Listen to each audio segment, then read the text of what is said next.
주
예수 나의 모든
채찍을 맞음으로 우리가 나음을 입었도다.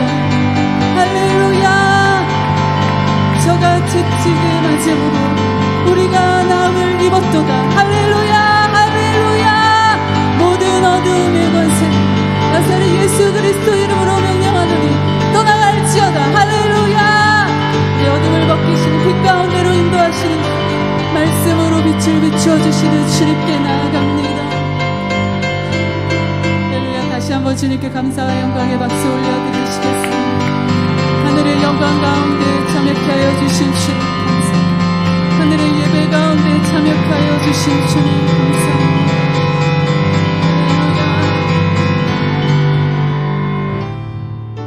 하나님 아버지, 이 시간 우리 예배 가운데 성령을 충만히 부어주시고 주께서 우리의 마음을 주님을 향하고 주님만을 바라볼 수 있도록 우리의 마음을 보혈로 정결하게 하시고 이 시간 주님만 사모할 수 있도록 부드럽게 하여 주시옵소서. 사모하게 하여 주시옵소서. 말씀을 들을 때에 깨달을 수 있도록 성령으로 지혜를 주시고 거룩한 말씀 위에 우리 믿음의 뿌리를 내리며 거룩한 예배자들로 하나님 앞에 드려질 수 있는 모습으로 서가는 이 시간이 되도록 축복하여 주시옵소서. 아버지, 간구합니다. 이 땅을 긍휼히 여겨주시고 겨울이 되면서 바이러스가 또 재유행이 일어나지 않도록 긍휼을 베푸시고 제어하여 주옵소서. 우리 한국교회 위에 은총과 간구의 영을 부어주셔서 다시 한번 주님 앞에 통하며 회개하며 거룩한 말씀의 길로 행할 수 있도록 도와주시고 우리 자라나고 있는 자녀들 또 수험생들 돌보셔서 믿음의 사람들이 될 수 있도록 한국교회의 미래가 될 수 있도록 은혜 베풀어 주옵소서. 같이 합심해서 기도하겠습니다. 하나님 아버지, 감사를 드립니다. 아버지 앞에 이 시간 나와 우리가 예배합니다. 하나님 아버지, 예배 가운데 주의 성령께서 기름 부어 주시옵소서. 주의 성령께서 충만하게 운행하시며 역사하여 주셔서 주님께 예배를 드리는 마음 주의 배서 한 사람 한 사람이 예배가 될 수 있도록 은혜를 주시고 주님의 음성을 듣고 주님의 말씀을 깨달을 수 있도록 주님이라여 주시옵소서. 자비하신 주님, 우리 마음을 주님께 드립니다. 주님의 보혈로 정결하게 하시고 부드러운 마음을 주셔서 주님을 참으로 갈망하게 하여 주옵소서. 주님의 은혜를 사모하게 하여 주시옵소서. 주님을 만날 수 있는 시간이 되도록 주님 역사하여 주시옵소서. 오 주님 간구합니다. 주님 더 가까이 주님께로 더 가까이 나아가고 이 자리에 있는 주의 백성들 모시옵소서. 이 땅을 긍휼히 여겨주시고 하나님 아버지, 바이러스가 더 이상 창궐하지 못하도록 제어하여 주시고 주님 이 땅을 평안케 하여 주시옵소서. 무엇보다 우리 자녀들을 돌보시고 우리 한국교회의 미래가 될 수 있도록 아버지 믿음의 사람들 되게 하여 주시고 수능을 앞에 두고 있는 우리 자녀들에게 하나님 아버지 지혜를 주시고 힘을 주시고 용기를 주시며 무엇보다 믿음 가운데 서 있는 자녀들 아버지 우리 한국교회 미래들이 되게 하여 주십시오. 우리 한국교회를 붙들어 주시옵소서. 은혜를 베풀어 주시옵소서. 성축합니다. 성축합니다.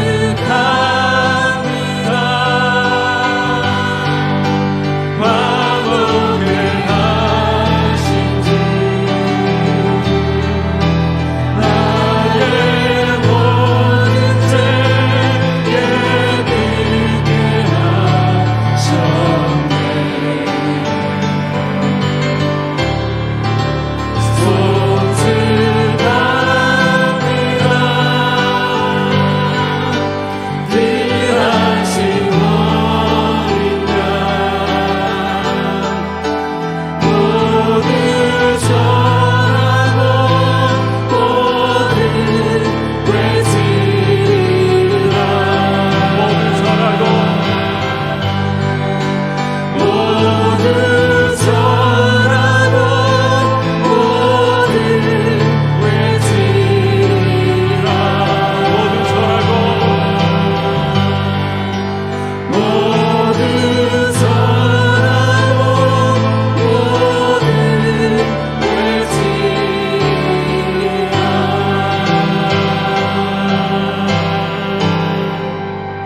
아버지, 오늘 이 예배 가운데 주의 성령으로 충만하게 임재하시고 다스려 주셔서 이 예배 가운데 주님을 만날 수 있도록 주님 주시는 귀한 은혜로 인하여 우리의 영혼이 회복되고 살아나도록 은혜를 베풀어 주시옵소서.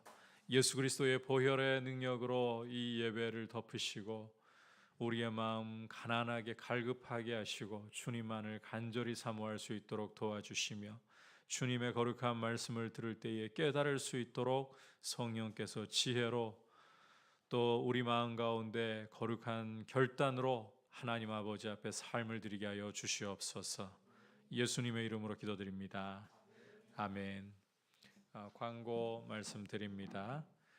오늘 추수감사주일입니다. 우리가 지나온 한 해 동안에 이 코로나로 인해서 여러모로 많은 제약이 있고 불편함이 많았지만 은혜를 돌아보면서 하나님 앞에 감사할 수 있는 귀한 시간이 되기를 바랍니다.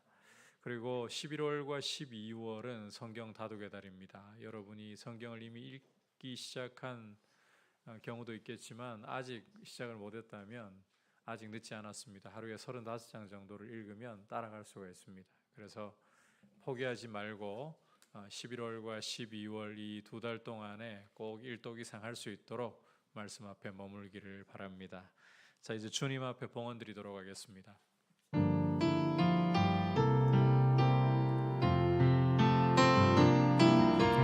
나의 생명을 드리니 주 영광 위하여 사용하옵소서. 내가 사는 날도 나는 주를 찬양하며 기쁨의 제물 되리. 나를 받아주소서.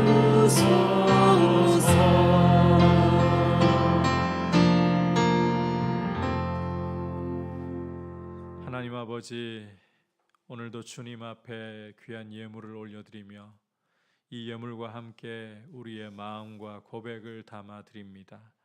우리 삶의 모든 순간마다 하나님 아버지께서 불꽃 같은 눈동자로 살피시며 우리를 보호하시며 우리의 필요를 아시고 영광 가운데 공급하여 주심을 감사를 드립니다.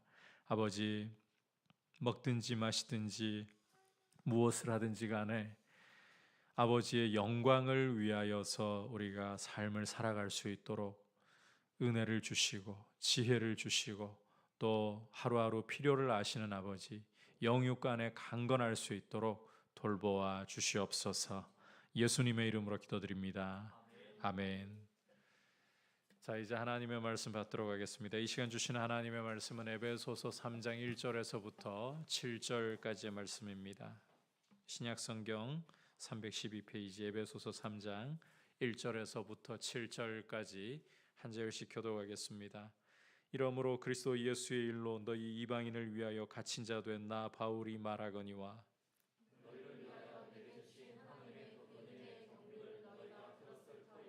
곧 계시로 내게 비밀을 알게 하신 것은 내가 먼저 간단히 기록함과 같으니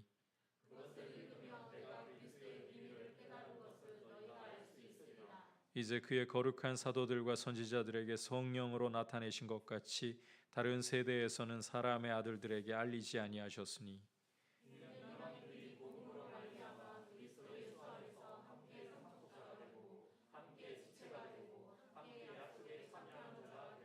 다같이 이 복음을 위하여 그의 능력이 역사하시는 대로 내게 주신 하나님의 은혜의 선물을 따라 내가 일꾼이 되었노라. 아멘. 우리 옆에 형제자매들과 인사합시다. 사랑하고 축복합니다. 성령 충만하십시오.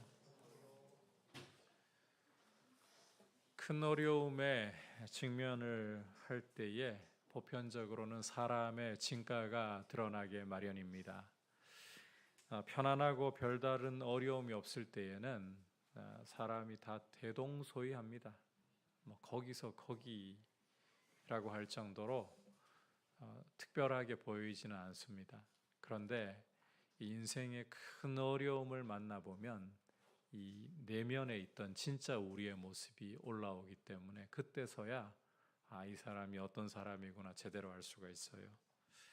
어려움을 만났을 때에 잘 대처할 수 있는 사람이 인생을 멋있게 사는 것이고, 또 경쟁력이 있는, 진정한 의미에서 경쟁력이 있는 사람이다, 이렇게 이야기를 할 수 있습니다.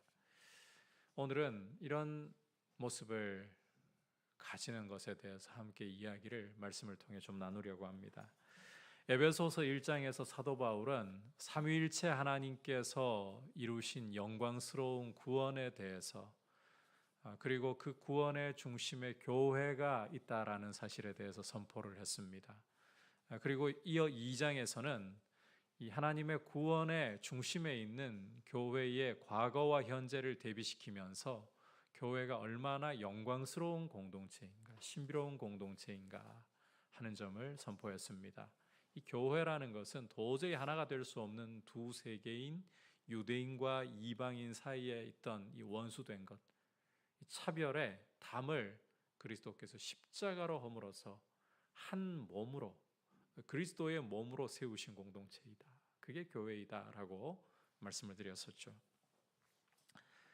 자, 이런 영광스러운 구원과 그 중심에 있는 교회에 대해서 선포하면서 사도 바울은 찬송을 터뜨리고 감사에 넘쳐나는 말씀을 전했습니다. 그런데 이 말씀을 이제 전하고 난 후에 자신의 근황에 대해서 이야기를 하고 있는데, 오늘 말씀을 보시면 이 바울의 근황에 대한 이야기예요. 바울의 근황이 이런 이야기를 편안하게 할 상황이 아니었다라는 겁니다.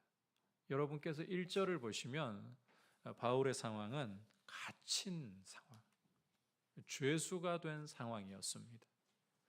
그런데 어떻게 이렇게 갇혀서 죄수의 몸이 되어서 찬송을 터뜨리면서 감격에 넘쳐서 하나님의 구원을 선포하고 그 구원의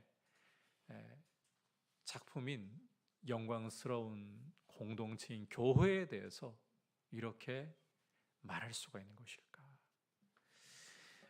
다시 1절로 돌아와서 보시면 바울은 자신이 갇힌 이유가 그리스도 예수의 일로라고 설명을 하고 있습니다. 무슨 잘못이 있거나 문제가 있기 때문이 아니라 예수 그리스도 때문에, 그리고 또 이어지는 표현을 보시면 이방인을 위해서 갇혔다, 이렇게 말씀을 하고 있어요. 자, 잘못한 것이 없이 예수님을 섬기려고, 이방인들을 섬기려고 하다가 죄수가 되었다. 더 억울하지 않겠습니까? 뭐 잘못을 해가지고 갇혔으면 억울함은 덜할 거예요. 그런데 아무런 잘못이 없는데, 범죄 사실이 없는데 죄수가 되어버렸어요. 메인 몸이 되어버렸어요.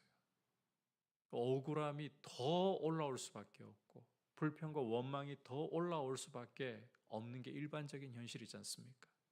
그런데 사도 바울의 모습을 보면 이런 억울해서 견딜 수 없을 원망이 그야말로 이 화산같이 폭발할 수도 있을 상황에서 오히려 찬송을 터뜨리고 감격에 서려 있는, 이런 들리진 않지만 이런 목소리를 가지고 영광스러운 진리를 선포했단 말입니다. 도대체 어떻게 이렇게 할 수 있었을까? 이게 편지이니까, 서로 대면의 상황이 아니고 편지이니까 그냥 거칠애로 이렇게 하는 걸까? 그런데 여러분, 사도행전 16장을 읽어보시면 바울의 이러한 모습은 절대로 거칠애가 아니라는 것을 단번에 확인할 수가 있습니다. 빌립보에서 사역을 하면서 사도 바울이 한 여종에게서 귀신을 쫓아내어 준 일이 있었죠. 이 여종은 귀신이 들려가지고 점을 치면서 주인에게 이익을 주던 사람이었습니다. 그런데 귀신이 쫓겨나가고 나니까 더 이상 점을 못 쳐요. 이익이 나지를 않는 거죠. 그러니까 이 여종의 주인이 바울과 실라를 고소해 가지고는 거의 반 죽음의 상태에 이를 정도로 두들겨 맞고 이 깊은 옥에, 지하 감옥에 끌려가서 그 발이 착고에 채인 상태가 되었습니다. 잘못한 게 하나도 없어요. 오히려 이 귀신에 매여 있던 한 사람을 귀신으로부터 풀어주는 착한 일을 한 거예요. 그렇다면 얼마나 억울하겠어요. 그런 상황에서 바울이 과연 그 밤에 억울하다고 착한 일을 하고 이렇게 두들겨 맞고 죄수가 된 게 견딜 수 없다고 폭발하던가요? 아니었습니다. 바울과 실라는 오히려 하나님께 기도하고 찬송했다라고 말씀하고 있습니다. 거칠이 아니라는 겁니다. 이게 바울만 그런 게 아니에요. 여러분께서 사도행전 5장을 읽어보면 베드로와 요한이 복음을 전하다가 공회 앞에 끌려가서는 더 이상 예수의 이름으로 말하지 말라고 채찍질을 당하고 협박을 당하면서 쫓겨나오게 됩니다. 그런데 이들이 이런 이 고난을 당하고 쫓겨나오면서 주님을 위해서 고난 받을 수 있는 사람으로 여겨주시는 게 너무 기뻤다라고, 그걸 기뻐하면서 나왔다라고 말씀하는 것을 읽을 수가 있어요. 어떻게 이게 가능한 걸까? 그리스도를 위해서 그리스도의 일로 고난을 당했던 사람들의 모습을 보면 고난 중에 오히려 기뻐하는 이런 감사가 터져 나오는 일들이 일어나고 있는데 어떻게 이것이 가능한 걸까? 사도 바울은 자신의 직분에 대해서, 직무에 대해서 어떻게 이해를 했기에 이게 가능한 것일까? 사도 바울뿐만 아니라 다른 사도들, 믿음의 선진들은 어떻게 이게 가능했을까? 오늘 이 이야기를 여러분과 나누려고 하는 겁니다. 자, 첫 번째로는 한번 따라 합시다. 하나님이 은혜로 주신 것이기 때문에. 2절 우리 함께 읽어보겠습니다. 시작. 너희를 위하여 내게 주신 하나님의 그 은혜의 경륜을 너희가 들었을 터이라. 자, 함께 읽은 말씀에서 이 경륜이라는 단어부터 좀 살피고 가야 하는데 세 가지 뜻으로 쓰이곤 합니다. 이 경륜이라는 단어가 세 가지 뜻으로 쓰입니다. 첫 번째로는 관리하는 행위, 관리를 하는 행위. 두 번째로는 준비나 계획을 관리를 받는 것, 이 관리를 받는 것. 세 번째로는 관리자의 지위나 역할 내지는 이 청지기의 자리를 가리키는 거예요. 청지기직. 오늘 말씀에서는 문맥을 볼 때에 세 번째, 이 청지기직이라는 의미로 쓰였다라고 보는 것이 자연스러워 보입니다. 다시 말해서 하나님이 이 바울을 사도로 삼아 주신 것으로, 하나님이 바울에게 맡기신 사도의 직분으로 이 경륜이라는 단어를 이해하는 것이 문맥상 자연스럽다는 거예요. 자, 그리고 이 사도의 직분이라는 것은 앞서 본 것처럼 그리스도를 위한 것이고 이방인들을 위한 것입니다. 자, 주목할 것은 이것이, 따라합시다. 은혜의 경륜. 하나님이 은혜로 맡겨주신 직분이라는 거예요. 은혜라는 것은 받을 만한 자격이 없는 사람에게 값없이 베풀어주는 호의를 가리키는 거죠. 바울은 자신에게 사도의 직분이 주어진 것이, 하나님이 사도의 직분을 맡겨주신 것이 바울의 자격이나 어떤 실력을 보고 맡겨주신 것이 아니라는 거예요. 아니, 이것은 오히려 전적으로 하나님의 은혜가 임하여서 자신에게 사도의 직분을 맡겨주신 것이다. 아무런 자격이나 능력과 상관이 없다는 것입니다. 하나님의 은혜일 뿐이다. 실제로 그러했습니다.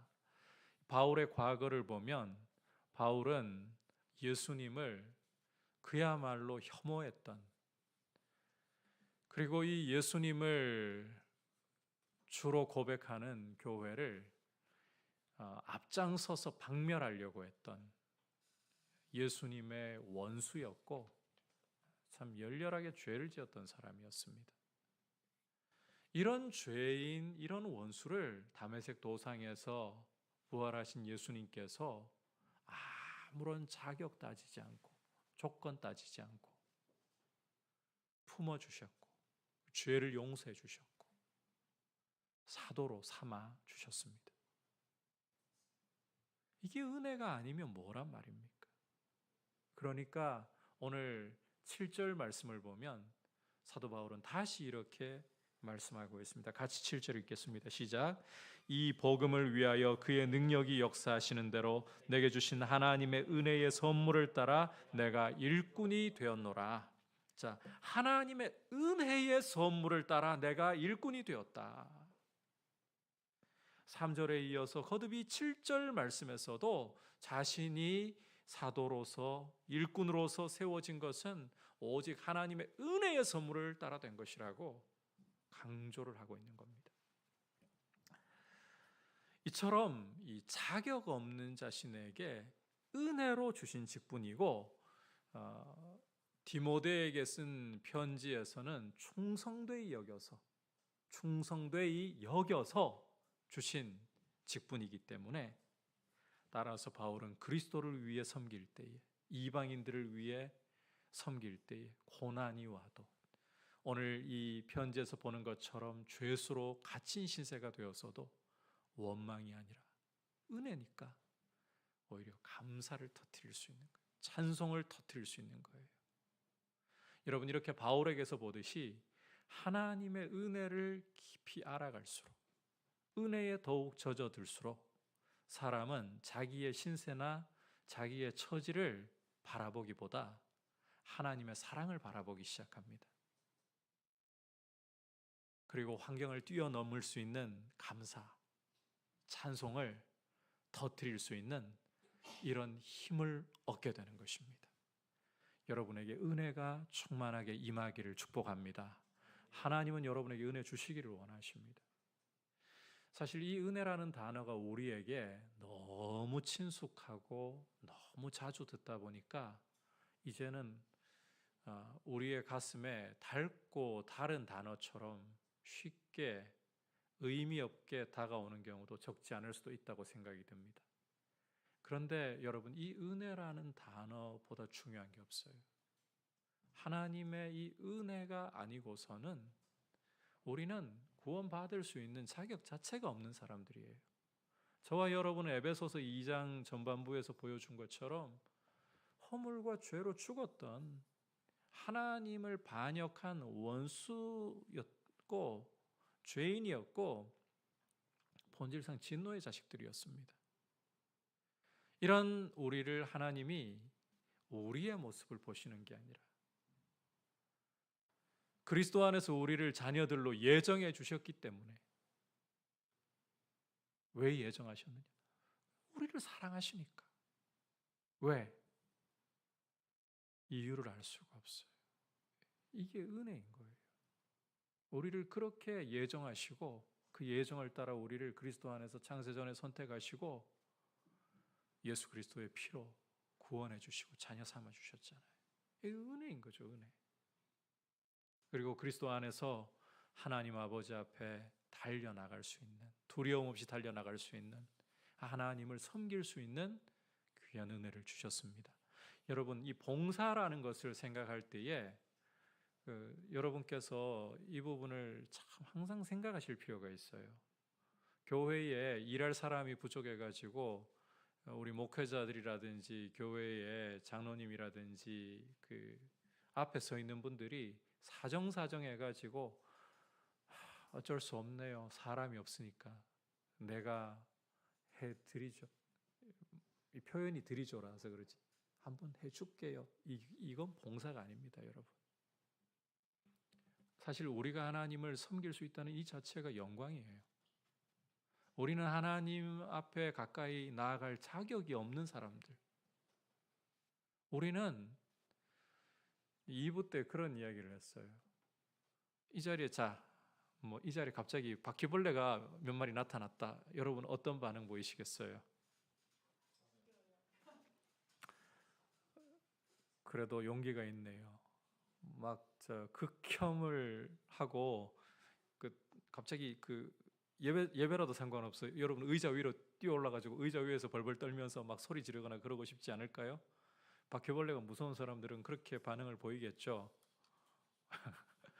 제가 이야기하자는 게 그게 아니고, 바퀴벌레를 보면 우리가 그렇게 혐오감을 보이잖아요.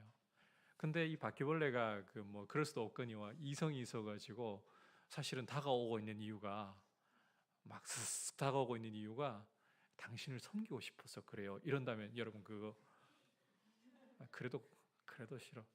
나한테 토치가 있다면 다가오기 전에 그냥 아예 흔적도 없이 태워 없애버리고 싶잖아요. 여러분 우리가 하나님 앞에 바퀴벌레보다 나은 존재일까요? 우리 자격을 따진다면 나을 것이 없어요. 그런데 이런 우리를 하나님이 왜 사랑하시는지 이유를 알 수가 없어요. 신비라는 표현 외에는 할 말이 없는 거예요. 그렇게 우리를 사랑하시고 우리를 자녀 삼아 주시고 우리의 섬김을 기꺼이 받아주시는 게, 이게 영광인 거죠. 사실은 이게 봉사인 거예요. 우리가 하나님을 섬길 때는 사정사정하니까 그래 체면 봐서라도 좀 해줄 게 아니에요. 비록 교회가 여러분들에게 봉사의 일을 부탁할 때라도 하나님이 나를 충성되게 여겨주시니 황송하구나, 이런 마음이어야 돼요. 은혜가 오면 여러분 우리의 태도가 바뀔 수밖에 없어요. 은혜가 메말라가니까 이게 봉사를 해도요 내가 막 해주는 것처럼, 내 마음에 안 들면 짜증이 나기 시작하고 상처를 받게 되고 이런 일들이 벌어지는 거예요. 여러분 은혜가 우리의 마음을 적시고 은혜가 우리를 사로잡아서 어떠한 환경에 있느냐를 뛰어넘어 버릴 수 있는, 사도 바울과 같이 이런 인생의 고난 가운데에서도 오히려 찬송이 터져 나올 수 있는, 감사가 터져 나올 수 있는, 하나님의 사랑을 볼 수 있는 그런 모습으로 서 있기를 축복합니다. 은혜가 참 중요합니다. 은혜를 사모하셔야 돼요. 두 번째로는 이 은혜의 내용이라고 할 수 있는데 한번 따라합시다. 그리스도의 비밀을 깨닫게 하심이라. 이어지는 말씀에서 바울은 하나님이 자신에게 은혜로 맡겨주신 이 사도의 직분에 대해서 보다 구체적으로 내용에 대해 설명하는 겁니다. 3절 4절 함께 읽어보겠습니다. 시작.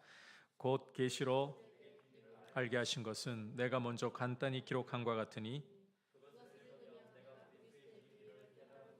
너희가 알 수 있으리라. 자, 방금 읽은 말씀을 좀 쉽게 설명을 하자면 이런 거예요.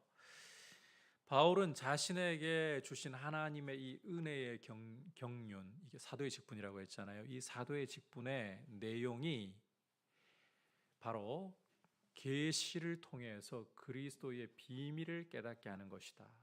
계시를 통해서 그리스도의 비밀을 깨닫게 하시는 것이다. 이런 말입니다.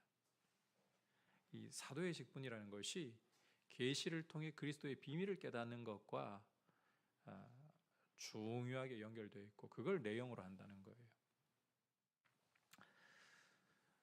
그래서 7절을 보시면 이 그리스도의 비밀을 섬기는 일꾼이 되는 거죠. 자, 참고로 여기에서 단어를 또 하나 살펴볼 필요가 있는데, 비밀이라는 단어. 이 비밀이라는 단어는 우리가 흔히들 이렇게 생각을 합니다. 아주 그 특혜를 입은 소수만이 아는 특별한 지식, 소수만의 전유물.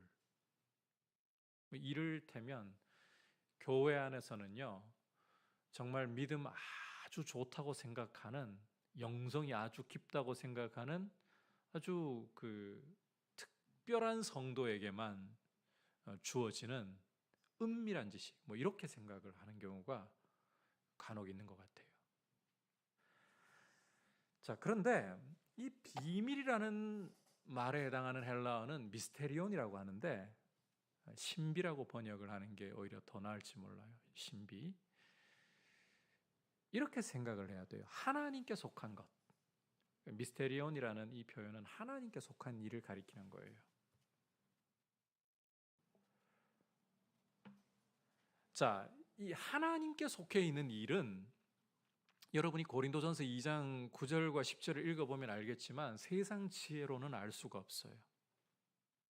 그런 의미에서 세상에게는 가려져 있어요. 하지만 하나님의 가족이 되는 사람들, 예수님을 믿어서 하나님의 자녀가 된 사람들에게는 밝히 드러내어 주시는 지식이에요. 하나님께 속한 지식. 이게 하나님께 속한 일, 이게 미스테리온, 비밀이라는 것입니다. 이해하시겠죠? 자, 바울에게 이 사도의 직분을 주신 것은 바로 이 비밀, 하나님께 속해 있는 이 신비를 계시를 통해 깨닫게 하시는 것이 중요한 내용이라는 거예요. 그걸 가지고서 섬기라고. 자, 그런데 재밌는 사실을 우리가 한 가지 좀 볼 수가 있어요. 5절, 6절 우리 함께 읽어보도록 하겠습니다. 시작. 이제 그의 거룩한 사도들과 선지자들에게 성령으로 나타내신 것 같이 다른 세대에서는 사람의 아들들에게 알리지 아니하셨으니 이는 이방인들이 복음으로 말미암아 그리스도 예수 안에서 함께 상속자가 되고 함께 지체가 되고 함께 약속에 참여하는 자가 됨이라. 자, 바울은 하나님이 이전 다른 세대에게는 지금 사도들과 선지자들에게 성령으로 나타내신 것처럼 그리스도의 비밀을 나타내시지는 않았다라고 말씀하고 있죠. 자, 이 비밀이라고 하는 미스테리온이라는 단어는 하나님께 속한 일, 그죠? 하나님 가족에게는 다 나타내시는 일이라고 했잖아요. 그런데 5절, 6절 방금 읽은 말씀을 보면 이전 세대에게는 하나님이 나타내지 않으셨다. 지금 사도들과 선지자들에게 성령으로 나타내신 것처럼은 나타내지 않으셨다. 그러면 지금 이야기가 좀 달라지는 거 아닌가, 이런 의문이 일어날 수도 있을 것 같고요. 하나님이 이전 세대에게는 좀 차별을 하셨나? 이런 의문도 일어날 수도 있을 것 같습니다. 자, 그런데 이것은 차별의 의미가 전혀 아니에요. 오히려 하나님께서 이 하늘에 속해 있는 이 신비, 하나님의 일을 한꺼번에 쏟아 부어버리지 않으시고 점진적으로 사람의 수준에 맞춰서 나타내셨다. 이 의미로 이 말씀을 여러분이 이해를 해야 돼요. 무슨 이야기인가 하면, 자, 약 한 3,000년 전의 사람에게 요즘 나오는 자동차 중에 여러분 어떤 차가 마음에 드시나요? 람보르기니? 마음에 안 든다 그러네. 아무튼 자동차를 이야기를 하는 거예요. 알아듣겠습니까?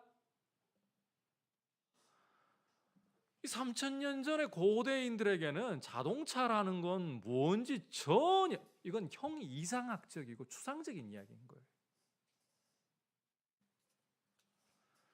하나님께서 우리 인간에게 이 하늘에 속한 일들을 그냥 다 풀어놓아 버리시잖아요. 우리가 감당을 할 수 있을 것 같습니까? 감당 못해요. 자, 3,000년 전 사람에게 자동차 이야기를 하려면 그 당시에 있던 수레 이야기를 좀 해야 될 거예요. 그게 그나마 앞으로 생겨나게 될 이 자동차에 대한 하나의 모형이 될 수 있으니까, 그림자 역할을 해줄 수 있으니까. 하나님께서도 우리 인생에게 그렇게 다가오시는 거예요. 이 장차 오실 예수 그리스도에 대해서, 자, 처음부터 그리스도를 실체로 이야기를 해도 어떻게 알아들어요? 이건 형 이상학적인 이야기예요. 추상적인 이야기라는 거예요. 그러니까 역사가 진행되면서 그 역사의 수준에 맞게 하나님이 이 하늘의 일을, 그리스도에 대한 일을 서서히 드러내시는 거죠. 그래서 여러분께서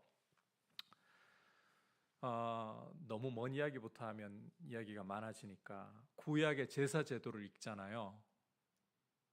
이 구약의 제사 제도를 통해 가지고 장차 오실 그리스도를 모형으로 맛보는 거죠. 죄인을 대신해서 이 제물이 될 흠없는 짐승, 이걸 통해서 십자가로 우리 죄를 위해서 죽으실 예수 그리스도를 모형으로 보여주는 거예요. 그 당시에는 그게 사람이 알아들을 수 있는 최선이에요. 이게 이제 발전이 되면 이사야에게로 오면요, 이제 짐승 제물에서 고난받는 하나님의 종 이야기를 하는 거예요. 사람으로. 이 짐승으로 과거 예표했던 게 사람이었구나 라는 걸 알 수가 있는 거예요. 그리고 나중에 스가랴 같은 선지자들은 보면 이 고난받는 종이 베들레헴에서 태어나시는 왕이시라는 것, 이러한 것들이 서서히 드러나는 거예요. 그러니까 이 이전 세대에는 지금 이 사도들과 선지자들에게 성령으로 나타내신 것처럼 나타내지 않으셨다는 것은 이 구약 시대에는 이 계시가 아직 오시기 전이니까 모형과 그림자로 주어졌다, 이런 의미라고 이해를 하시면 되겠어요. 자, 그런데 이제 예수 그리스도께서 실체로 오셨습니다. 그리스도 안에서 하나님의 이 신비가 드러나는 거예요. 그런데 자, 이제 그리스도께서 이 땅에서 자신을 계시하시다가 십자가에 죽으시고 부활 승천하셔서 하늘에 오르셨어요. 그 다음에는 어떻게 하시느냐? 성령을 보내어 주셔서 이제 나타난 그리스도의 이 일에 대해서, 하나님의 일에 대해서 사도들과 선지자들에게 깨닫게 하시고 그들을 통해서 이제 이방 가운데 복음이 전파되게, 이 교회를 세우시면서 교회에게 이 복음이 전파되게 하시는 거예요. 이런 하늘의 비밀을 맡겨주신 게 너무 감사하다는 거죠. 계시로서, 성령으로서 나타내어 주신 게 너무 감사하다는 거예요. 여러분, 비밀이라는 것의 내용을 오늘 말씀 속에서 좀 구체적으로 살펴보면 6절을 보시면 이방인들이 복음으로 말미암아 그리스도 예수 안에서 함께 상속자가 되고 함께 지체가 되고 함께 약속에 참여하는 자가 되는 것. 간단하게 이야기하면 교회예요, 교회. 이 그리스도의 비밀이라는 게 교회이고, 이 교회를 풀면 1장에서 말씀한 구원이에요. 그게 그리스도의 비밀이라는 거예요. 어렵습니까?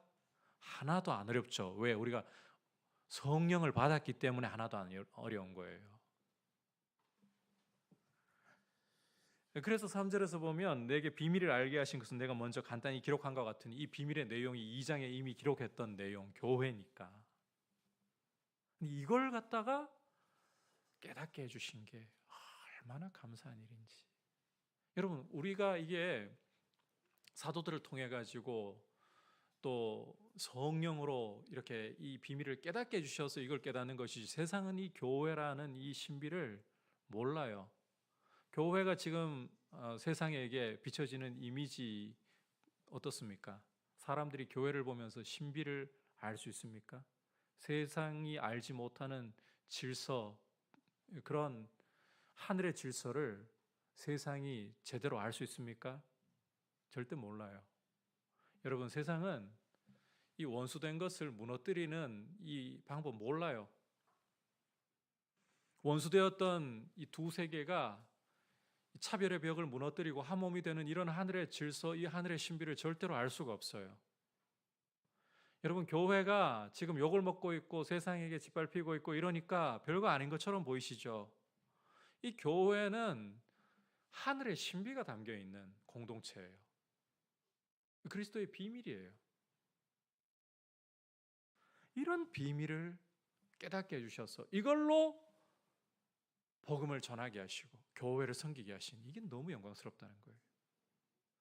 이런 영광을 누리니까 감옥에 갇히는 거, 그건 문제가 아니라는 거예요. 그게 내 인생을 뒤흔들어 놓을 수 없다. 오히려 나는 감옥 속에서도 찬송할 수 있고 감사할 수 있다, 당당할 수 있다는 거예요. 여러분, 앞서 하나님의 은혜에 젖어들수록 우리는 환경을 바라보기보다, 내 신세를 바라보기보다 하나님의 사랑을 바라보기 시작한다고 했었죠. 그런데 이 은혜라는 것은 두루뭉실한 게 아닙니다.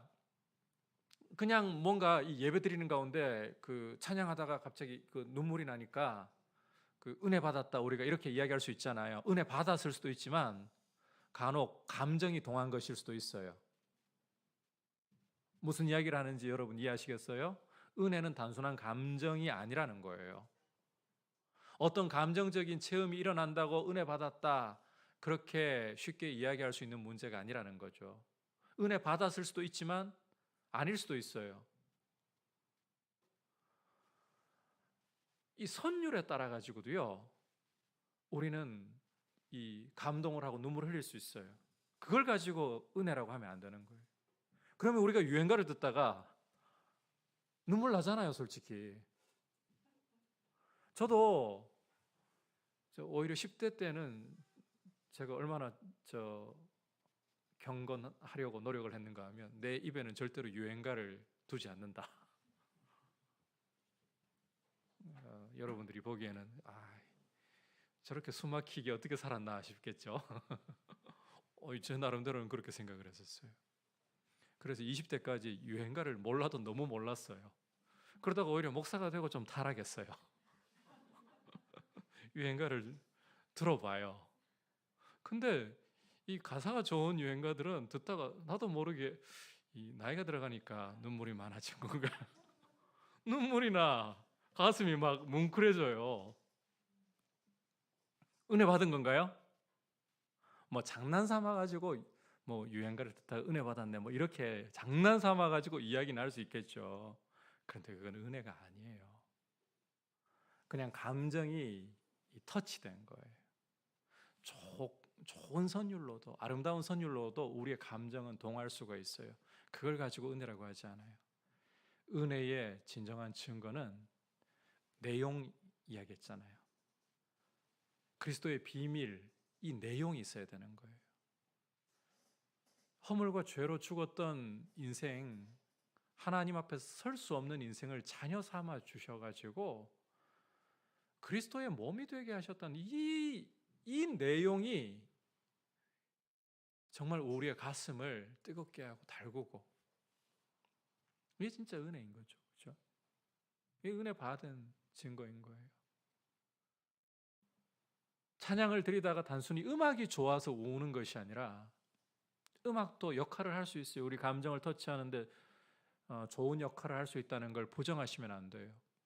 그런데 그것과 더불어 하나님 앞에 드리는 이 가사의 내용을 통해 가지고 하나님이 베푸신 은혜가 얼마나 크고 나 같은 인생을 이렇게 귀하게 여겨주시는지, 때로는 하나님 앞에 결단하면서 찬양을 드리면서 그 결단 속에서 하나님 앞에 내 연약함을 보기도 하고, 그렇기 때문에 도와주십시오 하면서 나도 모르게 눈물이 나고, 이러한 부분들도 은혜의 증거라고 할 수 있겠죠. 복음에 대한 반응이기 때문에. 여러분, 은혜란 말이 너무 많이 우리에게 익숙해져 가지고 닳고 다른 것처럼 다가오면 안 돼요. 은혜가 여러분에게는 얼마나 귀한 것인지 저는 묻고 싶습니다. 은혜를 얼마나 깊이 경험하고 있습니까? 이 은혜의 내용인 그리스도의 비밀, 이걸 한마디로 복음이라고 할 수 있어요. 복음을 여러분은 얼마나 더 깊이 알아가고 있습니까? 은혜를 아는 만큼, 복음을 아는 만큼 우리는 환경을 뛰어넘을 수 있는, 이게 진짜 경쟁력 있는 사람의 모습이에요. 환경을 뛰어넘을 수 있는 감사, 환경을 뛰어넘을 수 있는 찬송을 터뜨릴 수 있는 사람이 되는 것입니다. 이게 진정한 경쟁력입니다. 여러분, 세상은 경쟁력 있는 사람을 이야기할 때에 스펙을 많이 가지고 있고 돈을 많이 벌 수 있고 힘을 쥐고 있는 것을 이야기할 겁니다. 그런데 그런 사람들이 자기가 원치 않던 환경 속에 빠져보고 나락으로 떨어져 보면 어떻게 되던가요?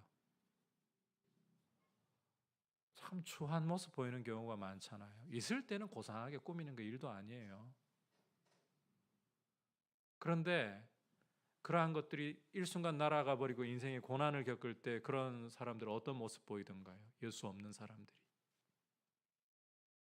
인생에 온갖 좌절감과 원망과 세상에 대해서 이 불평을 토하는 것이 모습 아니던가요? 여러분이 삼성가에 태어나가지고 돈 걱정 하나도 안 한다고 경쟁력 있는 사람이 나는 부모 잘 만나가지고 많은 돈을 마음대로 쓸 수 있고 그게 경쟁력 있는 거 아닙니다. 절대로 그런 착각에 빠지면 안 돼요. 여러분 1등 하는 사람은 불안합니다. 늘 1등을 놓칠까 봐 불안해요. 어제 기사를 보니까 삼성이 마이크론이라는 세계 6위 반도체에서 6위 하는 회사에게 어느 한 분야에서 지금 이 선수를 빼앗겼더라고요. 아직까지 완전히 빼앗긴 건 아니지만 예전에는 한 몇 년의 격차가 벌어졌다면 이제 반년도 차이가 나지 않을 정도로 따라붙었다 이러더라고요. 이 긴장해야 된다. 막 이제 우려가 증폭되는 이런 기사가 나왔어요. 1등의 자리에 있는 사람들이 좋을 것 같지만 항상 쫓겨요 또. 진정한 경쟁력은 가지고 있는 재산으로 오는 것도 아니고 어떤 우리가 갖추고 있는 스펙이나 실력으로 오는 것도 아닙니다.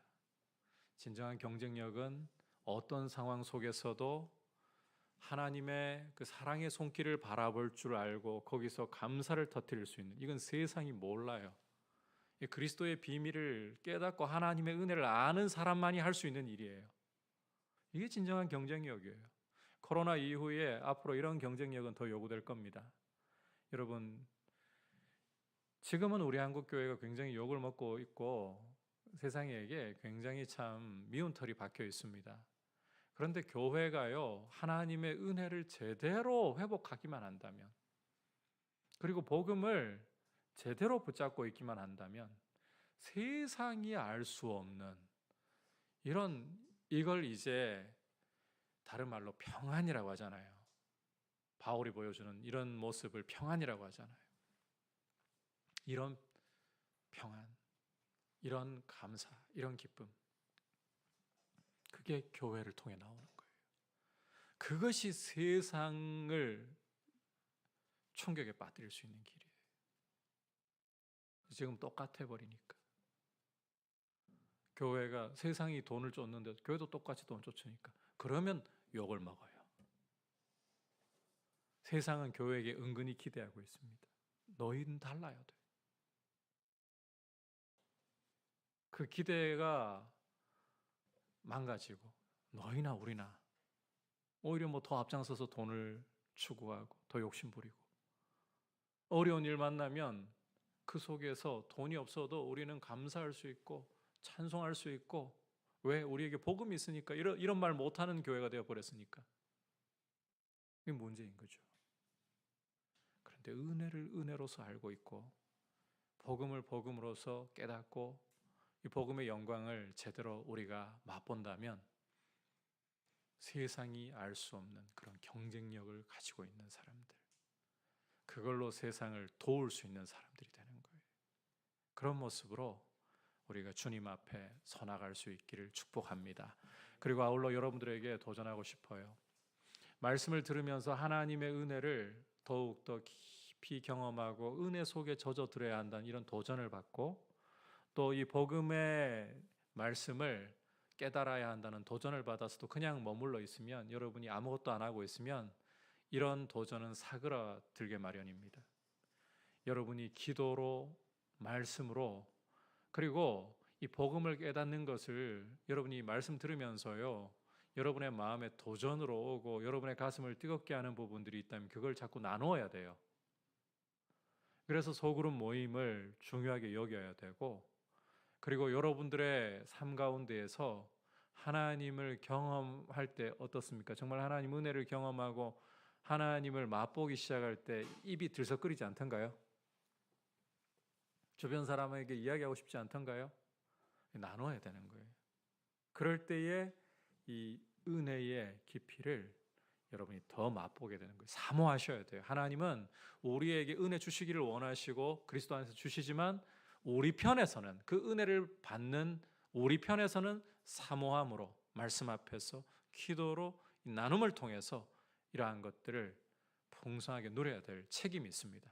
여러분 게으르지 마세요. 신앙생활에서 게으르지 말고 하나님의 말씀 앞에 올해 꼭 일독을 했으면 좋겠어요. 여러분들이 꼭 성경을 일독하고 기도 생활 몸부림치세요. 알아서 기도 안 됩니다. 몸부림을 쳐야 돼요. 기도하기 위해서. 그리고 우리는 특히 어려운 일 만날 때는 더 안으로 움츠러들려고 하는 경향이 있잖아요. 근데 그럴 때일수록 형제들과 자꾸 이야기를 나누려고 해야 돼요. 그래서 서로 좀 이해해 주려고 해야 돼요. 제가 며칠 전에 선배 목사님을 만났는데, 제가 벌써 25년 정도 만에 겨우 한 비밀을 들었어요. 그 선배 목사님은 대학부 시절에 참 독특했습니다. 너무 독특해가지고 그 이야기를 하더라도 무슨 이야기를 하는지 잘 못 알아듣겠더라고요.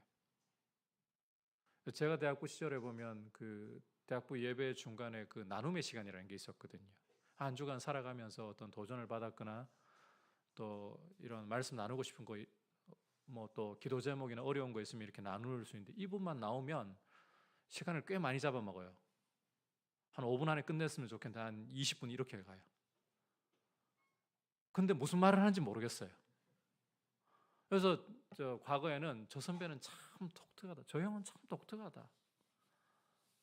그래서 뭐 그냥 이렇게 대학부 안에 있어도 뭐 인사하고 알고 지내지만 막 친하게 지내거나 그러질 않았거든요. 그분이 이제 목사님이 되셨고 또 목회를 나름대로 열심히 하고 계시는데, 그 며칠 전에 그분하고 이야기를 나누게 되었어요.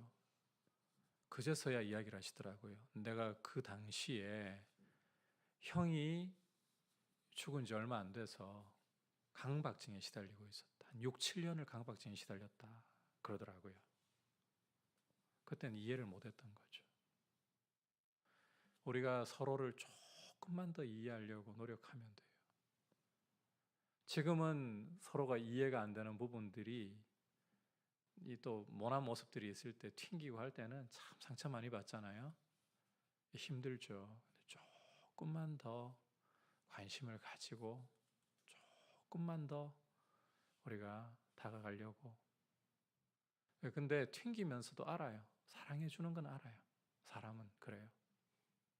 조금만 더 다가가려고 노력을 하고, 조금만 더 인내하려고 하고, 그리고 조금만 더 나누려고 하고, 그렇게 하면서 하나님 주시는 은혜의 기쁨이 더 풍성해지고 이 복음을 더 알아가는 이런 귀한 모습으로 우리에게 어떤 환경이 다가와도 그걸 뛰어넘어갈 수 있는 감사, 찬송이 터져나올 수 있는 그런 모습으로 경쟁력 있게, 이 성경 안에 있는 이야기가 아닙니다.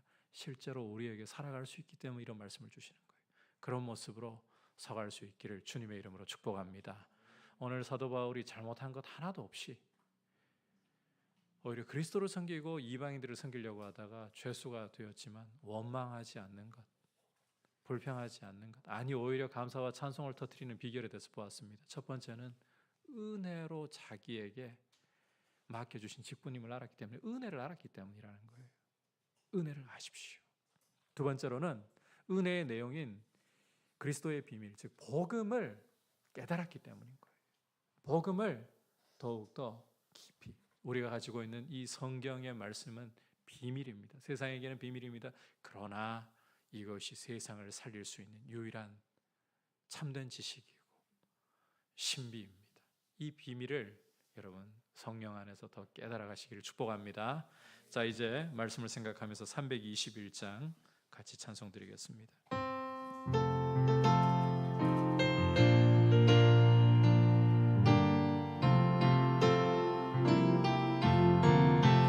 날 대속하신 예수께 내 생명 얻으리니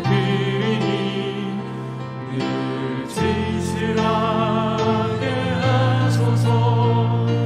내 구주 예수여, 나 구주 위에 살리라.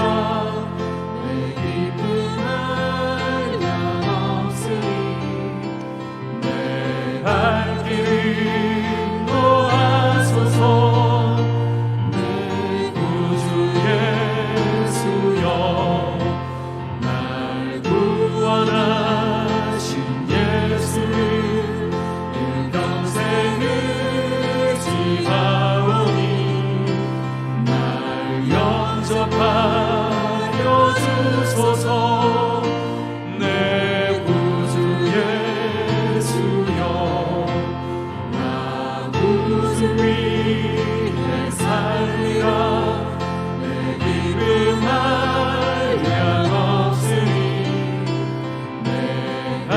길 인도하소서.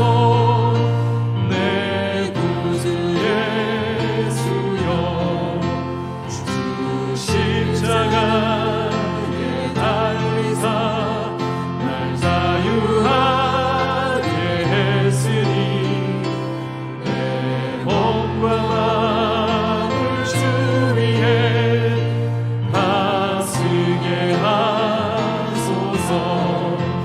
나 구주 위에 살리라. 내 기쁨 한량 없으니 내 갈 길 인도하소서. 내 구주 예수여.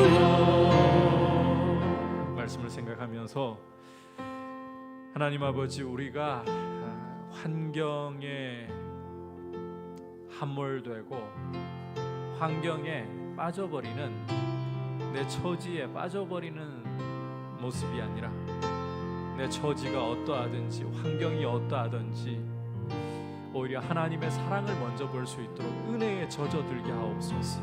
너무 익숙해져 버린 은혜라는 단어가 익숙하지 않도록 이 은혜를 사모하는 마음을 아버지 더 부어주셔서 은혜를 알아가게 하시고, 이 은혜의 내용이 바로 복음이라고 했습니다.